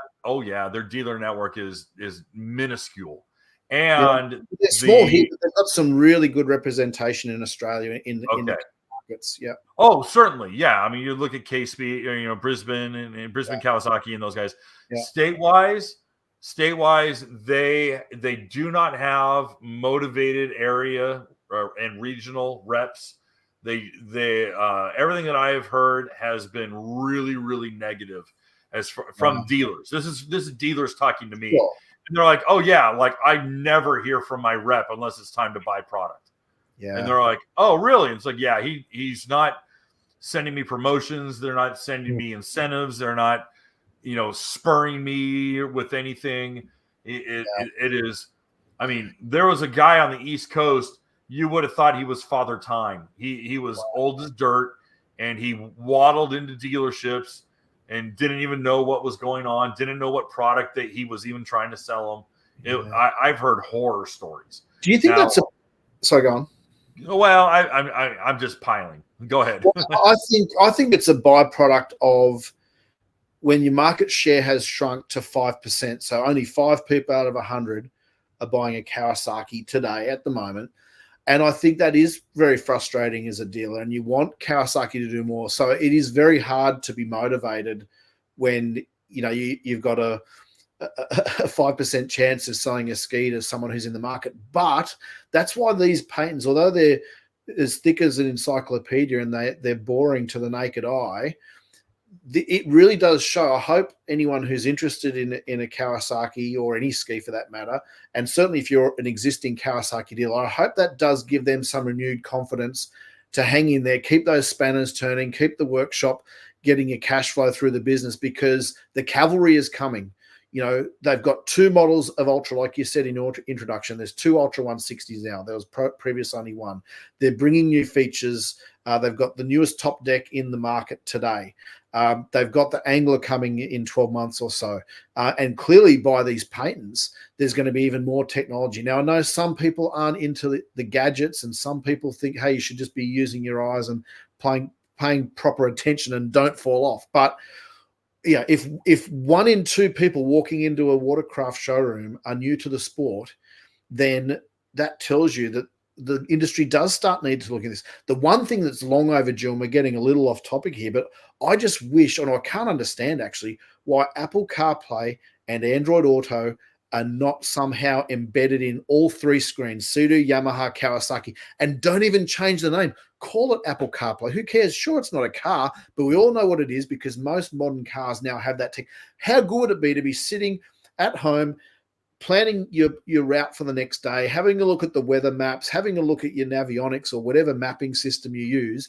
You go down to your craft at the boat ramp the next day, plug it in or connect to it wirelessly or via Bluetooth, and all your favorite apps are there with your map ready to go. That is so much easier than sitting in your workshop or your shed, trying to get a signal, trying to pair your Garmin maps and all this nonsense. So I think I agree. I'd love them to put some energy into that.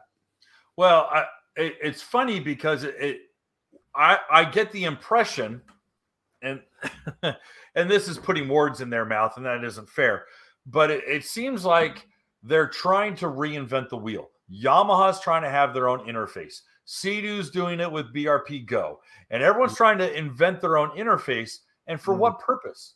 Yeah. For headaches and for massive investment and all this overhead. And the reality is, it's like, listen, if we're going to have these features, if we're going to have this level of connectivity, what's it take to just get Apple CarPlay? Yeah, or Android. Do you know, I just had a thought while you were speaking then. If Yamaha, Sudo, and Cowie are not going to do it, why doesn't Garmin do it? Imagine, hey, we've got this new whiz-bang Garmin touchscreen. By the way, it's Apple CarPlay and Android Auto capable, and it's a touchscreen, so it'll look just like Apple CarPlay in your vehicle, but it's on your... I mean, Garmin would sell more units if you could offer that option, and then every manufacturer can have at it. I agree. Yeah. Anyway, poor old Cowie. They'll be okay. They've been down on the mat in the past. We are witnessing right now, it might not seem obvious, we are witnessing a resurgence from them. It'll take some time before we see that appear in market share numbers, because it does take guts to forecast your production for next year, and they don't want to overload the dealers with stock and have them drowning that way. But look, even if they can claw back a few percentage points, that's going to be good for them. No, I agree. I'll give some predictions. I think we will start seeing the fruits of these patents within the next 2 years. Yeah, wow. I also believe that we will see these encourage Kawasaki to dangerously price themselves into obscurity, only because they will present themselves as a premier product. Yeah, but they need to recoup their engineering investment too as quickly as they can. I agree. So unfortunately, it's a double-edged sword. And I'm just afraid what's going to happen is that we will see so much innovation. And there's a lot of innovation here. And this is guys, a lot of this is groundbreaking, first in the industry innovation. Yeah. And we'll see, exactly as Joshua said, we'll see Sea-Doo.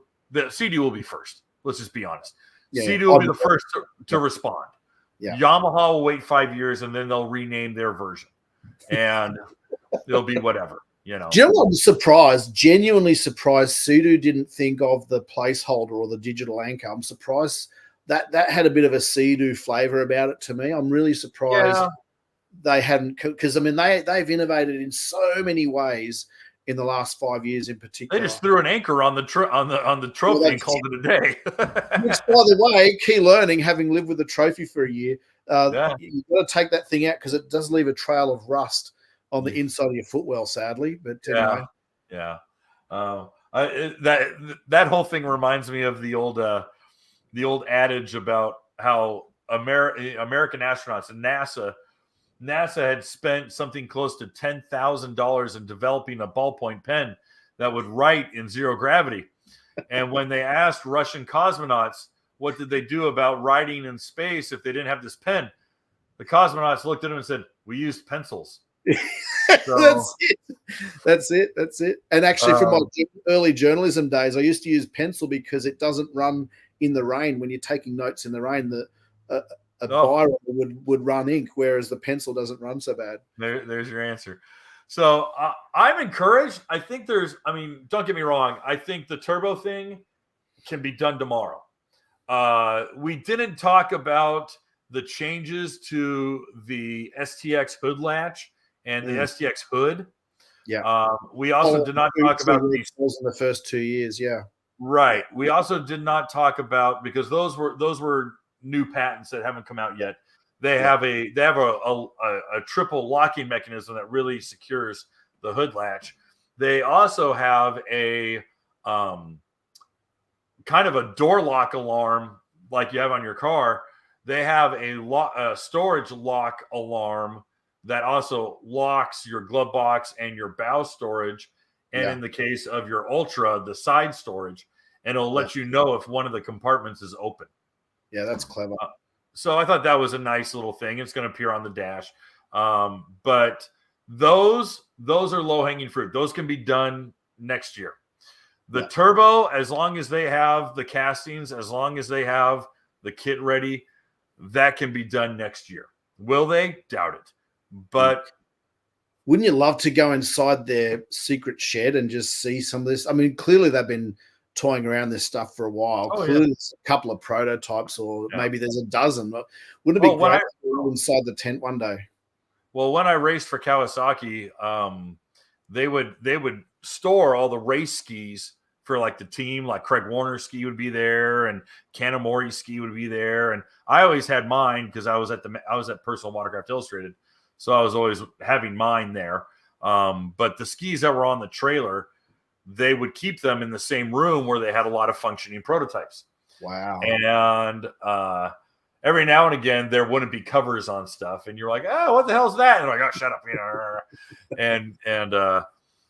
But normally you don't see the new shape or the new design. You just see whatever new whiz-bang stuff that they've got that they're working on in a current or older ski that's been screwed and zip tied in there. So a lot of this tech we've spoken about today, they could hide in a current model and you'd never know it. Absolutely. Actually, or the supercharged. Absolutely. So, I mean, that's the kind of stuff that, they go out testing. They go out testing out of Dana Point, California, and no one would be the wiser, unless you knew who Kanamori and Bobby Kearns was, you wouldn't know. So there was a couple questions. I think we got all the super chats. I think no. We got a super chat. D Serrario writes, love the videos and learn a ton. Keep up the good work. Getting a Sea-Doo GTR X 300. Yeah, wow. I know you recommended the Riva sponsons. Do you recommend the GTR-X that has the GTI hull? I have not tested the Pro Series sponsons on that hull. I don't even know if the Pro Series sponsons I have will even match up to them. I think they do, but I don't know. Yeah. The purpose of that hull is to be loose and squirrely. Yeah, and to slide out as you're turning. Exactly. Yeah. So when it has that purpose, and then you go and you change the purpose of it's like putting a trailer hitch on a Corvette. How does the Corvette tow? I don't know. It's not meant to tow. So it's hard for me to give a recommendation. I mean, can I be boring about this? Sure. So all I would worry about, unless you're a highly skilled rider, I would be worried about getting high-sided if the sponsons grip too much for what the hull's designed to do. And having just gotten off the RX-PX with the steering damper, which again initially thought it was a gimmick, but once you use it, it's actually a blessing it's on there, because it's like, oh wow, I'm glad it's requiring more effort for me to turn, because I don't want to turn too quick on this thing because it corners so sharply. I would be sent if it wasn't for that damper. So look, obviously it's your call on this one, Kevin, but I'd be inclined to at least ride it for a bit with the standard sponsons, see how that feels before tampering with it any, I agree.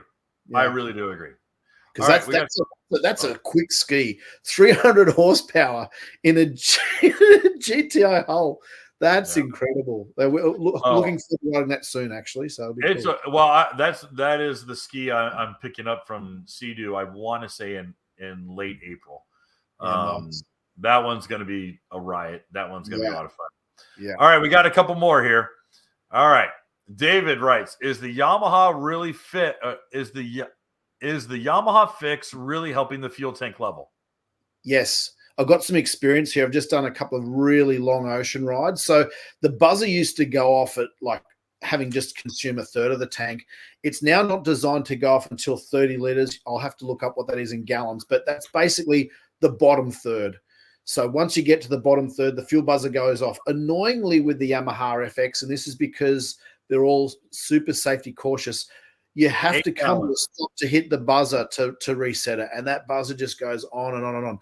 Now, I'm not recommending this, but some riders do disconnect the buzzer. The problem with that is you don't then get the warnings for other things. You'll get a visual warning on the dash.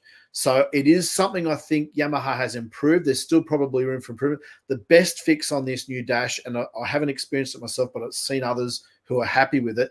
Finally now, the fuel used reset, not the fuel gauge, but the actual liters you've consumed, no longer resets when you shut off, which means if you're on a long day ride and you just shut off because you want to talk nonsense on the water for a bit, then you start back up. Well, previously it would reset. And I remember being caught out going, there's no way I've only used 10 liters. This is ridiculous.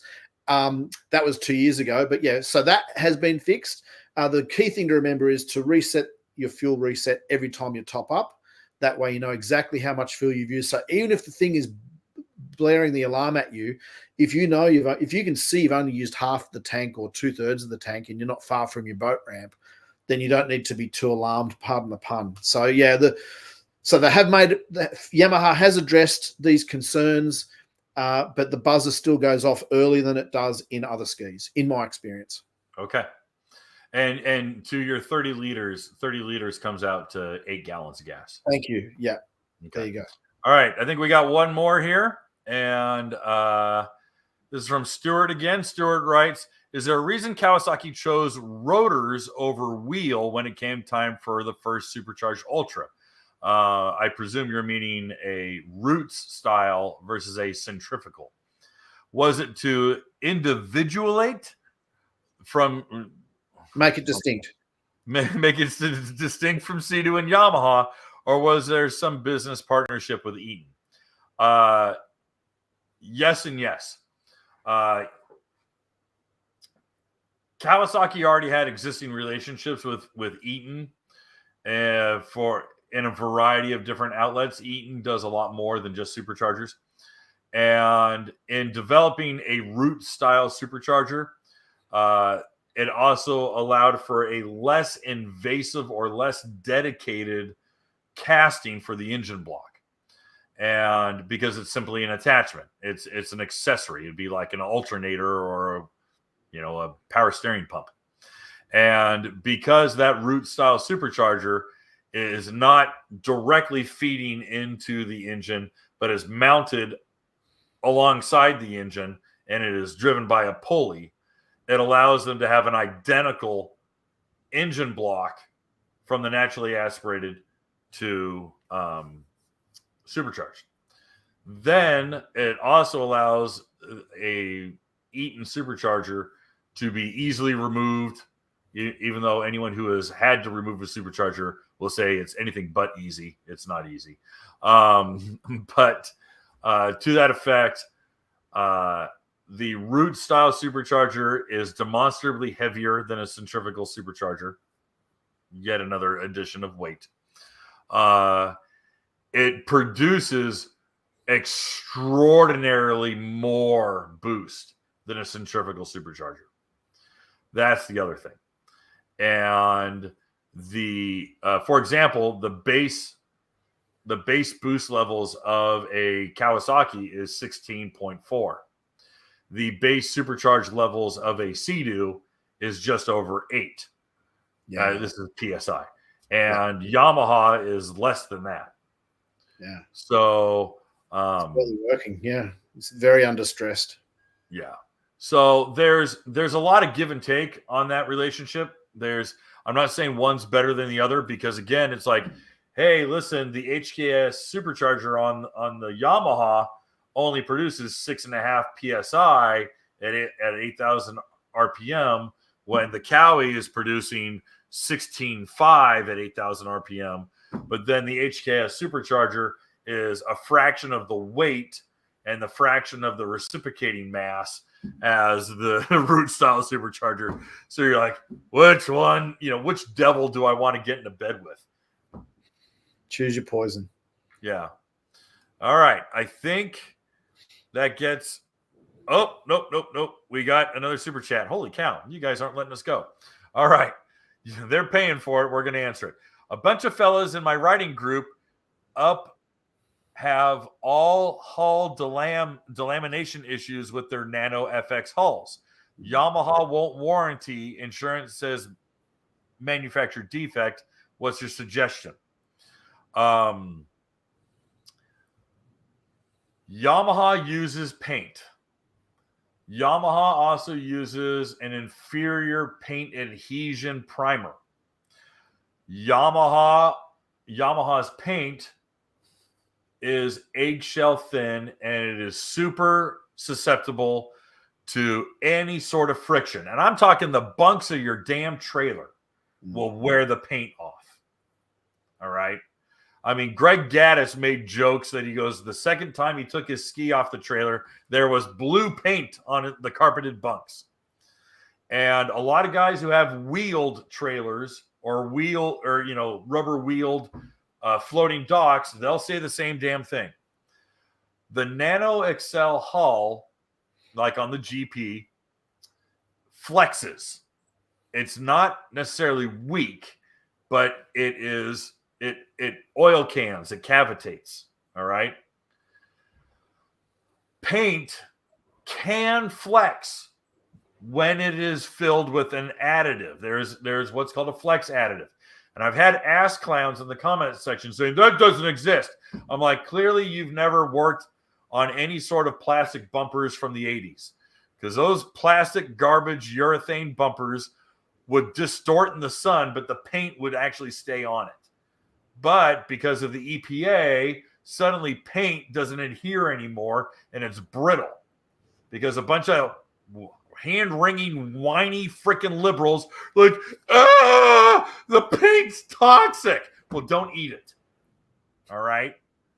But nevertheless, you can find paints with a flex additive, but Yamaha won't pony up to buy decent paint that has a flex additive, and they sit there and they plug their ears and they cover their eyes and they go, nothing's wrong, nothing's a problem. Yeah, I think there's a couple of issues here. So we've spoken about this before, Kevin, and I think obviously you've done your research and what you're saying is 100% true, but I've actually owned a couple of FXs. I also had delamination, and I think while some delamination might be triggered by riders approaching their trailer, riding the trailer and striking one of the bunks or one of the rollers or the sleds, but the spine or the bow of my FX started to break away like bricks. It looked like sort of pavers in an old European city. Like there's a good, how's my maths? 10 centimeters, maybe up to just less than a foot, say 6 to 9 inches of sort of brickwork. They were just ready to fall out. And I luckily spotted it before I hit the water the next day. It was during a week-long ocean ride. And they actually took that hull away and they tested the material because they were trying to come up with a new repair method. This is both, I think, Yamaha and the insurer. And so the next time I saw my ski, it had like a 20-cent piece or 1 inch diameter hole drilled through it so they could look at the material. So I think, and I've seen quite a few of the older Yamaha FX hulls. So this is 2019 to 2021 before they switched to the SMC fiberglass. So I think there's an issue there. In Australia, I don't know where this listener is calling from, but in Australia, certainly some customers have caught between a bit of a wrestle between Yamaha Insurance and Yamaha Australia wanting to, whether it's an insurance claim or a warranty claim. And I have seen instances where some vessels have been looked at and repaired under warranty and some vessels have been paid out on insurance. And I do really feel for this customer because Yamaha obviously must have figured out there was some kind of issue because they've since, from 2022 onwards, switched to that stronger, heavier SMC fiberglass material. But I guess what he's asking, Yamaha said no for warranty. The insurance said no, it's a manufacturing defect. So these guys are blaming each other. So I would be inclined to have another go back to the dealer and get the dealer's advice because the dealer would certainly have seen this before. And often the warranty discussion can come down to the relationship the dealer has with the manufacturer. And they can say, hey, we've seen this guy's trailer. He hasn't smashed it against the bunks or it's in a spot where we don't suspect that. Can you help us out here? But unfortunately, this poor customer's left in the middle. And I really, again, I don't understand how US law works, but I do know they do get fixed in Australia, either under warranty or insurance. There's certainly a discussion. It's helpful that Yamaha also has an insurance division here. So at the end of the day, Yamaha's paying for it somehow, whether it goes through the insurance budget or the warranty budget. It is very frustrating for consumers, but certainly initially Yamaha wasn't aware or wasn't thinking this was a serious problem, but it has been so many instances now that thankfully Yamaha has done the right thing and certainly either fixed it through warranty or insurance. So I know that's not answering Chris's question directly, but given your knowledge, more intimate knowledge of how Yamaha USA works, assuming this customer's from the US, this viewer is from the US, what would you recommend they do if they're caught between canyon of those two? What was explained to me by one of the leading Yamaha wave runner and Yamaha boat dealer in the world, Cycle Springs Power Sports, was when a warranty claim is submitted, when a customer comes in and says, my ski no worky, thing broken, don't know what happened. What that dealership does, that dealership sends one of its employees out who has been trained and will take a series of photographs. He will write up a report, and that report will give his assessment, and that assessment gets filed to Yamaha Warranty. Yamaha Warranty looks at the pictures, chooses to either agree or disagree with the assessment of the dealership, and then makes a judicial decision off of that, whether they'll say, okay, we'll do it, or no, we're not going to do it. And then that gets returned or bounced back to the dealership. The dealership has to report the bad news. So when I have people say, oh, Yamaha Warranty denied me, The reality is that 9 times out of 10, maybe 8 times out of 10, it's because the guy who wrote it up, who worked at that dealership, wrote in the report, this clown clearly hit something and tore the guts out of his freaking hull. Yeah. And he's trying to warranty the damn thing. With that in mind, is it worth Chris, I'm assuming Chris is in the US, is it worth Chris contacting Yamaha customer service in the US? I would agree. Guidance and say, listen, I'm not getting any traction with the insurance company. I'm not getting any traction with the dealer. I know you want to send me back to the dealer. Please, can I just email someone there at your warranty department, a bunch of photos, ask me whatever you want. I can take photos of my trailer. I can take photos of my ski. Please don't leave me in the lurch here, because this is really frustrating. No one can afford to just go out and buy another ski. And this customer might not be able to afford, and nor should they if it's a warranty claim, need to fix it. It's one or the other. Either it's an insurance problem, insurance needs to pay up, or it's a warranty problem and warranty needs to pay up. The customer shouldn't be out of pocket here. I agree. So their next step of recourse would be to choose one of two actions. One, go back to their dealership and plead their case again. Yeah. Or contact Yamaha customer service. Yeah. And do exactly as Joshua said, and that is ask them, tell me what you need me to do. I'll do whatever you ask, but I did not hit a log. I did not run up a beach at 30 miles an hour. I did not pull my ski up the bunks under throttle. Yeah. Tell me what to do about this. And it may be the case if it's convenient for Chris to leave his ski at the dealership, and the next time the local area manager for that dealership is swinging by, or the warranty manager for Yamaha, or the service manager for Yamaha for that area can swing by. I know that's happened in Australia. Here we go. Yep. Still up the screen. He writes, I'm in the U.S. I've gone up the chain at Yamaha. They still said no. The delamination is a giant section and so deep in areas that it's in danger of sinking the boat. Probably 10 millimeter square foot of delamination. Yeah, that's horrible. Well, I'd be going back to the insurance company and say, get it in writing. The Yamaha saying it's not a manufacturing fault.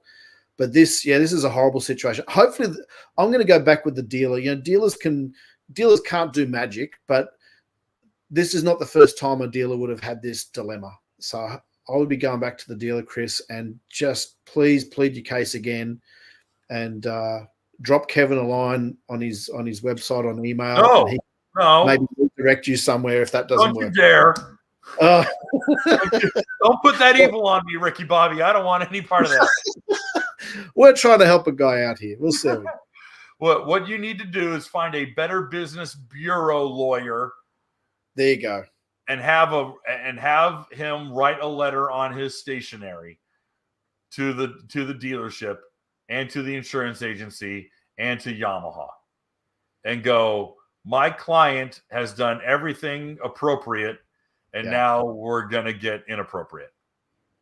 There you go. And I won't read out your email address. There you go. I'm easy to get a hold of. If they don't know how to type in info at Watercraft Journal, I don't know what to do. Good luck, Chris. Hope it works out.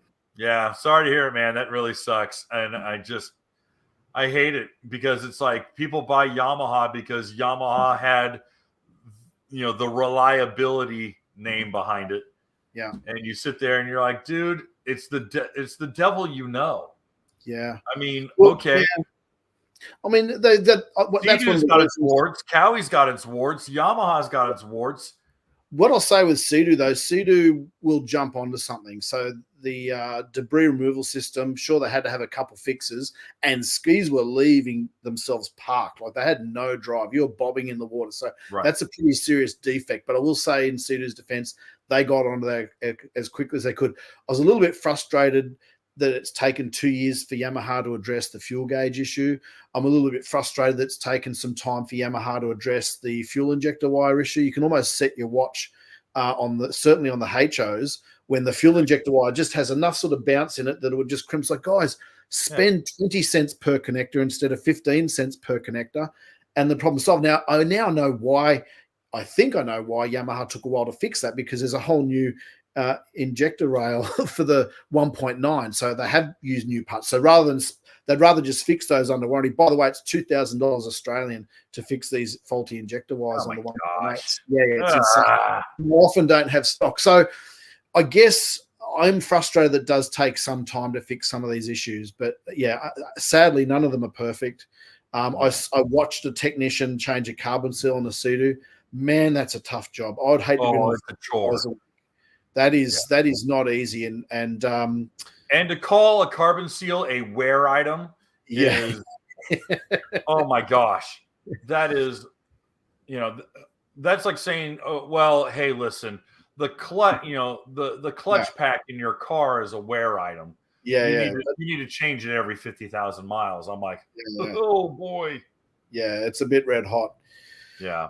I just and to that effect, I mean, Kawasaki has that stupid flame arrestor in the exhaust, and you have to retighten your belts.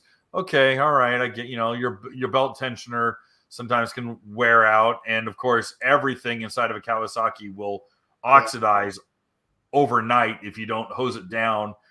Yeah, even the flushing technique on the 310, you got to do the intercooler, the engine, then you got to spray some fogging oil in there for a few seconds. Like it's like I really had to follow the bouncing ball on those instructions. But it's not as easy as the other guys. You just plug the hose in for a couple minutes for Yamaha, 30 seconds for a Sea-Doo. I know Sea-Doo says less than 90 seconds to 2 minutes. I do 30 seconds because I've seen how hot they get. I've felt how hot they get even in 30 seconds. So guys, if you've got a Sea-Doo, don't flush it longer than 30 seconds. It's all it needs.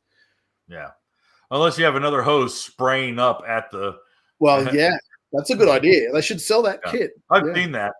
I saw a shop who he had a second hose, and it looked like a kid's. It looked like a kid's like lawn toy, it was a sprinkler toy, but it looked like a little caterpillar or something like that. But he had just kind of wrapped it up in tape, and it just sprayed straight into the carbon seal. And he goes, I run it for about 2 minutes. And I'm like, that freaks me out. And he goes, nah, man, it's good. And I'm like, Well, I don't know if you've seen this test, watching this carbon seal replacement. We couldn't do a water test at the time. So to check that it wasn't leaking, and they had a straightening tool and all this stuff to make sure it's perfectly aligned. But they just filled the engine bay up with water, and we looked underneath it. There was nothing dripping. We're going, yep, carbon seal works. I thought that's a really cool way to check. And then, of course, you just got to undo the bungs and let the water drain out. Right. And I just sit there and I'm like, is there any wiring harnesses, or is there anything around there that? Well, so far so good. It works. I did 500 miles, 800 kilometers after that. There you go. It worked. Yeah, I mean, everyone has got something. Yeah, and it's so funny. You go on social media and you look at these guys, and they're all throwing rocks at each other. Oh, Yamahas suck, and Sea-Doos sink, and Cowies rust out, and and it's just like, you sit there and you're like, you're chimpanzees throwing your own feces at each other. Someone needs to start the Facebook group, Glass House Jet Ski Club. Yeah, exactly. It's people in glass houses throwing stuff at each other. Yeah. All right. Hey, guys, it's been 2 hours. I warned Joshua this was going to run long.